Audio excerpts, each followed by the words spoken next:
स्वागत है आपका हमारे YouTube channel Tiwari ji educational में। मैं राघव तिवारी आप लोगों के सामने एक बार फिर से प्रस्तुत हूँ। बीए प्रोग्राम या बीए पॉलिटिकल ऑनर्स जो फाइनल सेमेस्टर के स्टूडेंट्स हैं, 6 सेमेस्टर के स्टूडेंट्स जिनके फाइनल ईयर्स के एग्ज़ाम भी आ गए हैं, तो उनका जिनका भी जीई यानी कि जनरल इलेक्टिव में climate change vulnerability and mitigation लगा है, उनके लिए पहली यूनिट जो साइंस ऑफ क्लाइमेट चेंज है उसको लेके मैं आज आपके सामने प्रस्तुत हूँ। ये वीडियो उन लोगों के लिए भी है जो किसी भी स्टैंडर्ड की पढ़ाई कर रहे हो, यहाँ पे जहाँ पे भी क्लाइमेट चेंज उनके एग्ज़ाम में पूछा जा रहा हो, तो उनके लिए भी बहुत ही इंपॉर्टेंट पोर्शन ये बन जाता है। तो चलिए दोस्तों अपनी वीडियो को स्टार्ट करते हैं। जैसे कि मैंने बताया कि क्लाइमेट चेंज, अब जो यूनिट फर्स्ट है वो साइंस ऑफ क्लाइमेट चेंज, इसमें हम लोग climate change, green house gases and global warming और आईपीसीसी के बारे में पढ़ेंगे। जो हमारी आज की वीडियो है ये इस यूनिट का पार्ट 1 है, जिसमें हम आपको क्लाइमेट चेंज के बारे में बताने वाले हैं। हमारी वीडियो उन लोगों के लिए बहुत ही हेल्पफुल होगी जो भी हिंदी मीडियम के छात्र हैं, क्योंकि आप अगर मार्केट में देखेंगे तो हिंदी मीडियम के जो छात्र हैं उनके लिए बहुत ही कम मटेरियल अवेलेबल है। तो हमारा जो प्रयास है वो यही है कि हिंदी मीडियम के जो स्टूडेंट्स हैं उन तक अच्छी से अच्छी जो रिसोर्सेज हैं वो पहुंच सकें। तो चलिए जलवायु परिवर्तन में स्टार्ट करते हैं पहला अपना टॉपिक। अगर हम जलवायु परिवर्तन की बात करें तो जैसे कि यहाँ पे लिखा भी गया है, जलवायु जो है वो, सबसे पहले जलवायु क्या है ये समझना बहुत ही इंपॉर्टेंट है, तभी तो हम जलवायु परिवर्तन को समझ पाएंगे। सबसे पहले अगर देखें तो जलवायु क्या है। जलवायु एक लंबे समय में या कुछ सालों में किसी स्थान का औसत मौसम है, यानी किसी भी स्थान पे, चाहे वो लोकल लेवल का हो, चाहे वो इंटरनेशनल लेवल पर कोई राज्य हो या कोई देश हो, किसी भी स्थान पर जो कई सालों का जो डेटा होता है मौसम का, उसमें बदलाव क्या कहलाता है? जलवायु। यानी कि मान लीजिए 35 साल तक का डेटा मिनिमम जो होता है, इसमें लगभग 35 साल तक का डेटा इसमें देखा जाता है कि इन 35 सालों में तापमान कितना रहा, वायु का दाब कितना रहा, प्रेशर कितना रहा, आर्द्रता कितनी रही। तो इन सब का जो एक कैलकुलेटिव डेटा होता है, एक औसत निकाला जाता है जिसको हम जलवायु बोलते हैं। अब किसी भी स्थान की औसत जलवायु का लगभग 35 वर्ष तक के जो औसत मौसम है उसका माप होता है जलवायु। यानी किसी भी स्थान का लगभग 35 वर्ष का मौसम का अनुपात या फिर औसत अनुपात क्या कहलाता है? जलवायु कहलाता है। अब इस औसत मापन के लिए जो पैमाने होते हैं या जो मापक होते हैं उनमें तापमान का प्रयोग किया जाता है, दाब का प्रयोग किया जाता है और आर्द्रता का प्रयोग किया जाता है। यानी कि किसी भी एक विशेष स्थान पर लंबे समय तक तापमान की स्थिति, दाब की स्थिति और आर्द्रता की स्थिति का जो औसत मान है वो क्या कहलाता है? जलवायु। अब ये सब जलवायु जो है वो कहाँ देखी जाती है? वायुमंडल में। तो जब वायुमंडलीय परिवेश में उपर्युक्त पैमाने जो तापमान है, दाब है और आर्द्रता है, जब इनकी संरचना में उतार चढ़ाव होता है तो इस स्थिति को क्या कहा जाता है? जलवायु परिवर्तन। यानी कि तापमान घट गया या बढ़ गया, दाब जो है एयर का वो घट गया या बढ़ गया, जो ह्यूमिडिटी या आर्द्रता है वो घट गई या बढ़ गई, ये क्या कहलाता है? जलवायु परिवर्तन। यानी कि किसी भी स्थान के जलवायु में परिवर्तन होना, चाहे वो कम हो रहा हो तापमान या तापमान बढ़ रहा हो, क्या कहलाता है? जलवायु परिवर्तन। अब इसकी एक परिभाषा देख लेते हैं, क्योंकि पेपर में अगर आपको लिखनी होगी तो परिभाषा लिखनी होगी जो बहुत ही इंपॉर्टेंट आपको मार्क्स दिला सकती है। अगर इसकी परिभाषा की बात करें तो जलवायु परिवर्तन पृथ्वी की जलवायु का एक आवधिक परिवर्तन है।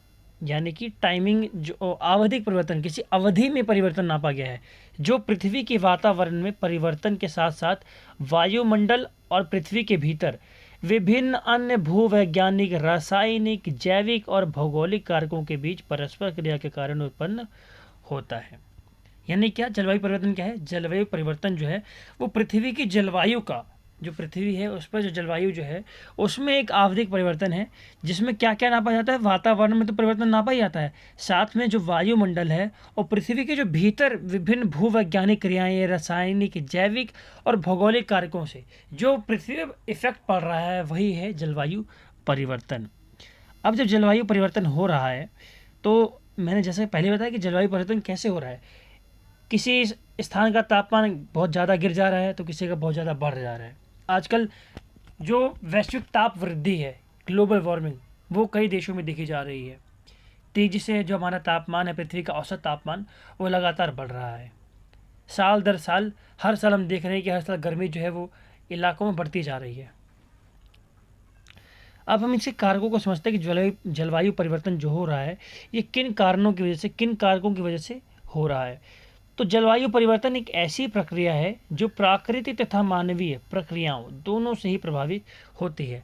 यानी कि जलवायु परिवर्तन जो होता है वो प्राकृतिक कारकों की वजह से भी होता है, प्राकृतिक क्रियाओं की वजह से भी होता है और मानवीय क्रियाओं की वजह से भी होता है। हालांकि ये भी सत्य है कि जो मानवीय क्रियाएं हैं वो कहीं ज़्यादा हद तक प्रभावित करते हैं जलवायु को प्राकृतिक क्रियाओं के मुकाबले। प्राकृतिक क्रियाओं से कुछ भी इफेक्ट नहीं पड़ता, क्योंकि प्रकृति ज़्यादा नुकसान अपने आप को खुद नहीं पहुंचाती। प्रकृति को अगर कोई डिस्ट्रॉय करता है तो वो है हम इंसान। क्यों? अपने फायदे के लिए। मानव स्वभाव ही ऐसा है, स्वावलंबी, अपना भला देखने वाला। चलिए प्राकृतिक कारक को देखते हैं हम। सबसे पहले अगर प्राकृतिक कारकों में बात करें तो महाद्वीपीय संवहन, कॉन्टिनेंटल ड्रिफ्ट थ्योरी, ये क्या कहती है? ये कहती है कि जब से पृथ्वी का निर्माण हुआ है तब से सूक्ष्म स्तर पर, यानी छोटे स्तर पर, छोटे छोटे लेवल पर जो महाद्वीप है वो खिसक रहे हैं, एक दूसरे से दूर हो रहे हैं। अगर आपने पृथ्वी की उत्पत्ति का सिद्धांत पढ़ा होगा तो आपने पढ़ा ही होगा पहले कि पहले एक भूखंड हुआ करता था। आपने लोअर एशिया वाला पढ़ा होगा, आपने जम्बू द्वीप के बारे में पढ़ा होगा, तो उसमें हम नहीं जा रहे हैं, इतना डीप हम नहीं जाएंगे अभी। हम बस ये समझना है कि जो महाद्वीपीय संवहन हो रहा है, जो पृथ्वी हमारी जो महाद्वीप है वो खिसक रहे हैं, एक दूसरे से दूर जा रहे हैं, उनका प्रत्यक्ष प्रभाव किस प्रकार से पृथ्वी की जलवायु पर पड़ रहा है। अब जो महाद्वीपीय संवहन है, इससे क्या होता है? इससे किसी भी स्थान की स्थिति में परिवर्तन आता है। अब मान लीजिए कोई क्षेत्र, ये मान लीजिए पृथ्वी है, ये भूमध्य रेखा आ गई, ये हमारी मकर रेखा आ गई, ये कर्क रेखा आ गई। हम मान लीजिए कोई क्षेत्र यहाँ पर है भूमध्य रेखा के पास में। अब जो कॉन्टिनेंटल ड्रिफ्ट थ्योरी वो क्या कह रही है कि जो महाद्वीप हैं वो खिसक रहे हैं। अब ये क्षेत्र यहाँ से धीरे धीरे खिसक खिसक कई सालों बाद यहाँ आ जाता है। तब क्या हुआ? यहाँ पे उसको ऐसी जलवायु मिलती थी जो गर्म भी थी, ठंडी भी थी। बट जब ये दक्षिण ध्रुव के क्षेत्र में आ गया तो इसमें क्या होगा? इसमें ठंडी ज़्यादा होगी, तो क्या होगा? जलवायु परिवर्तन। अब वहीं अगर हम देखें कोई क्षेत्र यहाँ से यहाँ जाता है तो क्या होगा? उसमें गर्मी ज़्यादा बढ़ेगी, ये भी जलवायु परिवर्तन है। तो ये किस वजह से हो रहा है? महाद्वीपीय संवहन की वजह से। ठीक है। अब जो महाद्वीपीय संवहन की प्रक्रिया है, इसी वजह से क्या होता है? किसी भी क्षेत्र के तापमान में, जो एक जगह से दूसरे का क्षेत्र जो जा रहा है, उसमें तापमान, दाब और आर्द्रता में परिवर्तन होता है, जिसकी वजह से जो जलवायु परिवर्तन है वो सूक्ष्म स्तर पर देखा जा सकता है। दूसरा जो कारक है जो प्राकृतिक का, वह है ज्वालामुखी विस्फोट, वोल्केनिक इरप्शन। अगर हम ज्वालामुखी की बात करें तो ज्वालामुखी क्या है? पृथ्वी की आंतरिक प्रक्रिया है, जो अंतर से मैग्मा जो होते हैं वो बाहर आते हैं, लावा का रूप लेते हैं। इनसे क्या होता है? जब भी जलवायु विस्फोट होता है तो इसके कारण बड़ी मात्रा में विभिन्न गैसें जैसे कार्बन डाइऑक्साइड, सल्फर डाइऑक्साइड, जलवाष्प या धूल कण जो होते हैं वायुमंडल में उत्सर्जित होकर पृथ्वी पर आने वाले सूर्य के प्रकाश को रोक देते हैं। यानी कि ज्वालामुखी जब विस्फोट होता है, अब इसका विस्फोट बड़े ही व्यापक स्तर पर होता है, जिसमें क्या होता है? कई सारी हानिकारक गैसें, धूल कण या फिर जलवाष्प क्या करते हैं? वायुमंडल में ऊपर की ओर उठते हैं। इससे क्या होता है? जब ज़्यादा डस्ट जो है वो वायुमंडल में जाएगी तो इससे जो सोलर रेस है, जो सूर्य की रोशनी है या सूर्य की जो ऊष्मा है, ऊर्जा है, वो पृथ्वी पर आ नहीं पाएगी। वो यहीं पर जो समताप मंडल है ऊपर, सबसे निचली परत, वहीं पर जाके रुक जाएगी। अब इससे क्या होगा? जो प्रभावित क्षेत्र है जहाँ पर वोल्केनिक इरप्शन हुआ है, वहाँ की जलवायु अचानक से बहुत ही ज़्यादा गिर जाएगी, क्योंकि वहाँ पर सूर्य की जो ऊष्मा है वो आ नहीं पाएगी। अब जब जलवायु गिरेगी तो क्या होगा? इससे तापमान गिर जाएगा, तो वो प्रदेश कैसा प्रदेश हो जाएगा? ठंडा प्रदेश हो जाएगा। वहाँ पर जलवायु जो है वो परिवर्तित हो जाएगी। अगर आपने अभी हाल ही में टोंगा द्वीप के बारे में सुना हो, टोंगा आइलैंड के बारे में, तो वहाँ पर जो वोल्केनिक इरप्शन हुआ था, ऐसा माना जाता है कि हिरोशिमा नागासाकी से 500 गुना तगड़ा जो इसका इम्पैक्ट है वो देखने को मिला वहाँ पर। इससे क्या हुआ? अभी तक वहाँ पर जलवायु जो है वो बदल चुकी है पूरी। वहाँ एकदम ठंडे ठंडे बर्फ़ के पहाड़ देखे जा रहे हैं। क्यों? क्योंकि जो तापमान है वो अचानक से गिर गया वहाँ पर। तो जलवायु जो है वो ज्वालामुखी विस्फोट से भी प्रभावित होती है। जो तीसरा हमारा कारक है प्राकृतिक कारक जलवायु परिवर्तन का, वो है पृथ्वी का झुकाव। आपने पढ़ा ही होगा, जो पृथ्वी है वो अपने अक्ष पर 23.5 डिग्री झुकी हुई है। अब इस झुकाव का कारण क्या होता है? जो ऋतुएं हैं उनमें परिवर्तन होता है। अब जब ऋतुओं में परिवर्तन होता है तो इस झुकाव से क्या होता है? जलवायु भी प्रभावित होती है। क्योंकि मान लीजिए कोई क्षेत्र यहाँ पर है, अब पृथ्वी झुकी हुई है, उसमें ठंडी गर्मी किससे हो रही है? अक्ष के झुकाव से ही तो हो रही है। सूर्य से दूरी कितनी है उसकी, जब घूम के कोई क्षेत्र यहाँ पे आ रहा है या फिर जो झुकाव है यहाँ पर किसी क्षेत्र का आ जा रहा है, तो क्या हो रहा है, उससे जलवायु उस क्षेत्र की प्रभावित हो रही है। इससे हालांकि इतने व्यापक स्तर पर जलवायु प्रभावित नहीं होती, लेकिन हमें पेपर में पढ़ने के लिए, लिखने के लिए कुछ ना कुछ तो पढ़ना पड़ेगा। चलिए अपना अगला कॉन्सेप्ट देखते हैं, जो है समुद्री धाराएं। तो जलवायु जो है वो समुद्री धाराओं से भी बड़ी व्यापक स्तर पर प्रभावित होती है। कैसे? अब अगर हम पृथ्वी को देखें तो पृथ्वी पर लगभग 71% जो क्षेत्र है पृथ्वी का, वो किससे ढका हुआ है? जल स्रोतों से, चाहे वो सागर हो, महासागर हो, नदियाँ हो, झील हो, तालाब हो, कुछ भी हो। अब हम यह भी जानते हैं कि पानी जो होता है, जल जो होता है, वो सबसे बड़ा कार्बन डाइऑक्साइड को सोखने वाला स्रोत होता है। इसे कार्बन डाइऑक्साइड सबसे बड़ा सिंक भी कहा जाता है। सबसे ज़्यादा जो ऑब्जर्व करता है वो कार्बन डाइऑक्साइड करता है। पानी, मतलब पानी जो है सबसे ज़्यादा ऑब्जर्व करता है कार्बन डाइऑक्साइड को। और जो समुद्री बहाव है, इसमें बदलाव आने से भी जलवायु जो है परिवर्तित होती है। आपने ला नीना, एल नीना, इन सब के बारे में पढ़ा होगा। इतना डीप में हमें इसमें नहीं जाना है, क्योंकि हम बेसिक सा जो जलवायु परिवर्तन है उसको समझना है, क्या किस वजह से हो रहा है, जलवायु परिवर्तन क्या है। तो एल नीना, ला नीना जो है ओशियनिक करेंट्स हैं। एक थोड़ा आपको ब्रीफ छोटा सा डिस्कशन दे देता हूँ। जो ऑस्ट्रेलिया और दक्षिण अमेरिका का जो कोस्टल एरियाज़ है, वहाँ पर ये करंट देखने को मिलते हैं, जिनकी वजह से जो ऊपर के क्षेत्र हैं, चाहे वो भारत हो, वो पूरा प्रभावित होता है जलवायु के रूप से। ठीक है। अब हमें प्राकृतिक कारक तो पढ़े, लेकिन हम ये भी जानते हैं कि इन सभी प्राकृतिक कारकों की व्यापकता सुनने में भले ही अजीब लगती हो, बहुत ज़्यादा लगती हो कि हाँ भाई वॉल्केनिक इरप्शन हो रहा है, इससे जलवायु परिवर्तन होगा, लेकिन ये वास्तव में इतने व्यापक है नहीं। इनका जो जलवायु परिवर्तन पर जो इफेक्ट है वो इतना व्यापक स्तर पर, इतने ब्रॉड लेवल पर नहीं पड़ता। जो सबसे ज़्यादा इफेक्ट पड़ता है जलवायु परिवर्तन पे, वो पड़ता है मानवीय क्रियाओं का, ह्यूमन एक्टिविटीज़ का। कैसे? चलिए देखते हैं।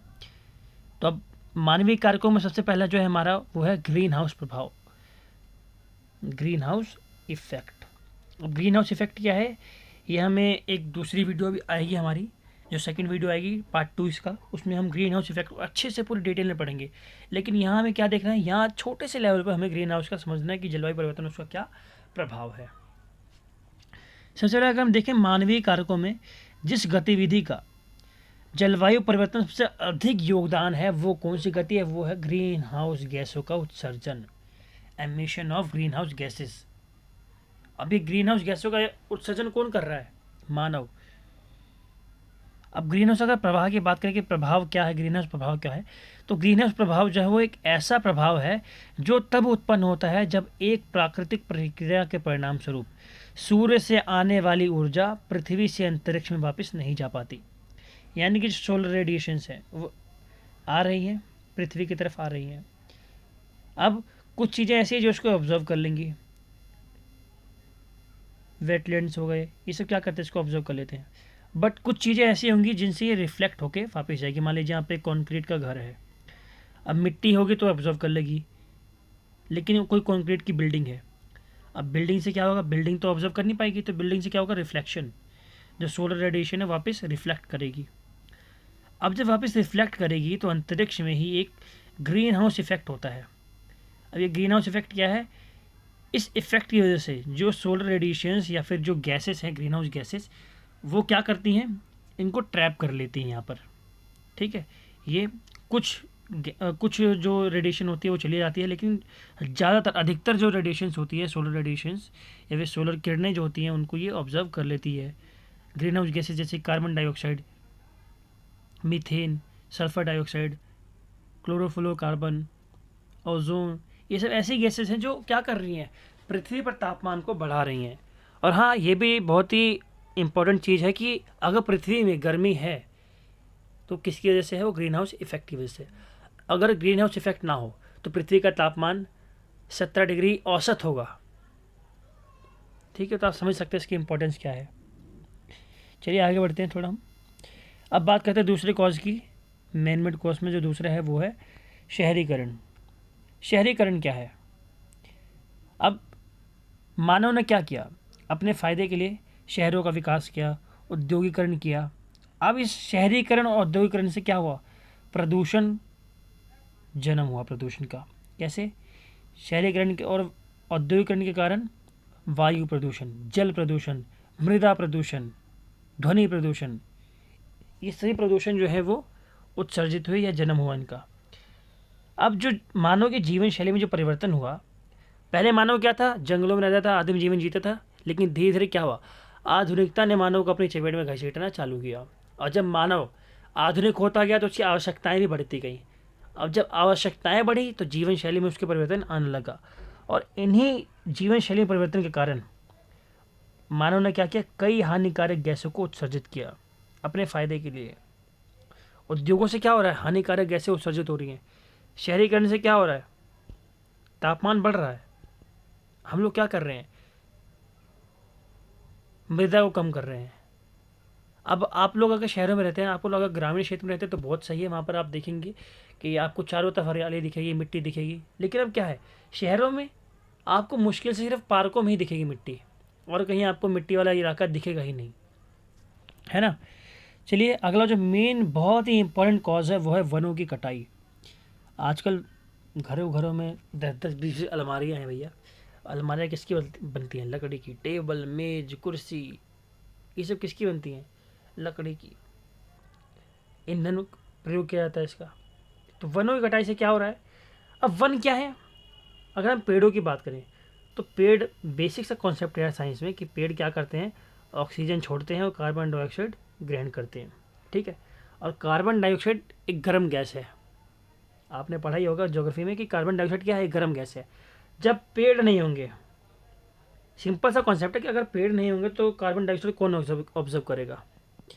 पेड़ तो हम बड़े व्यापक तेजी से काट रहे हैं।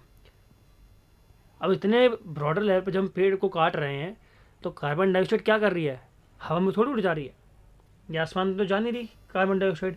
ये क्या कर रही है, यही पृथ्वी पर ही रह रही है। जब पृथ्वी पर रहेगी तो क्या होगा, ये गर्म गैस है तो गर्मी जो है वो बढ़ेगी, तो इससे क्या होगा, तापमान में परिवर्तन आएगा, ठीक है। जो अगला पॉइंट है वो जीवाश्म ईंधनों का प्रयोग, या इसे हम ये भी कह सकते हैं इंग्लिश में burning of fossil fuels. Fossil fuels क्या है भाई, अब जो फॉसिल फ्यूल्स हैं, आप लोग जो गाड़ियाँ यूज़ करते हैं, एसी, रेफ्रिजरेशन, इन सब प्रोसेस में क्या होता है, फॉसिल फ्यूल्स की बर्निंग होती है, ठीक है। तो जीवाश्म ईंधन जो है इनके दोहन से क्या हो रहा है, कई हानिकारक गैसें जैसे carbon dioxide, nitrogen dioxide, chlorofluorocarbon और मीथेन, ये सब गैसें जो हैं वो उत्सर्जित हो रही हैं, और ये अधिकतम लेवल पर जलवायु में जा रही हैं, अपने वातावरण में जा रही है, वायुमंडल में जा रही हैं। जब वायुमंडल में जा रही हैं तो जलवायु जो है वो प्रत्यक्ष रूप से प्रभावित हो रही है, जिससे क्या हो रहा है, जलवायु परिवर्तन। चलिए हमारा आज का लास्ट पॉइंट जो है वो कृषि। अब कृषि भैया, कृषि तो यार अच्छी चीज़ है, प्राकृतिक कारण। आप तो ये सोचते हैं कि कृषि कहाँ से आ गया, कृषि तो करनी चाहिए भाई। अब कृषि करने के लिए मना कोई नहीं कर रहा, लेकिन कृषि में कुछ उपयोग ऐसे किए जा रहे हैं जो क्या कर रहे हैं, पर्यावरण को हमारे क्षति पहुंचा रहे हैं। जैसे अगर हम कृषि की आधुनिक तकनीकी देखें, जो आधुनिक तकनीकी हम मॉडर्न टेक्नोलॉजी का जो यूज़ कर रहे हैं कृषि में, वो क्या है, बहुत ही घातक साबित हो रही है प्रकृति के लिए। कैसे, अब जो कृषि में हम प्रयोग कर रहे हैं, कीटनाशक, रासायनिक उर्वरक, कृत्रिम आर्टिफिशियल उर्वरक, इनसे क्या हो रहा है, इनके अधिक प्रयोग से उत्पादन को बढ़ाने के लिए हम भले ही उत्पादन बढ़ा दें, लेकिन इनसे क्या हो रहा है, मीथेन गैस या मीथेन जैसी गैसें जो है, हानिकारक गैसें, वो क्या हो रही हैं, उत्सर्जित हो रही है हमारे वायुमंडल में। अब जब ये वायुमंडल में जाएंगे तो नुकसान किसको होगा, हमारी जलवायु को। जलवायु प्रभावित होगी तो इसका नुकसान किसको होगा, हमें। फिर हम चिल्लाते रहेंगे भैया गर्मी बढ़ रही है, गर्मी बढ़ रही है, गर्मी बढ़ रही है। जो गर्मी बढ़ रही है किसकी वजह से बढ़ रही है, हमारे खुद की वजह से। तो आई होप दोस्तों आपको ये वीडियो पसंद आई होगी। आप लोगों को अगर इसके नोट्स चाहिए तो मैं टेलीग्राम का लिंक नीचे दे दूँगा, टेलीग्राम पर मैं अपलोड कर दूँगा इसके नोट्स, ठीक है दोस्तों। अगर आप यहाँ तक पहुँच गए हैं भाई तो हमारी वीडियो को लाइक भी कर देना और शेयर कर देना, सब्सक्राइब भी कर देना हमारे चैनल को, ताकि आगे आने वाली वीडियो जो है आपको इन्फॉर्मेटिव ऐसे ही मिल जाए। ओके दोस्तों, जय हिंद, जय भारत।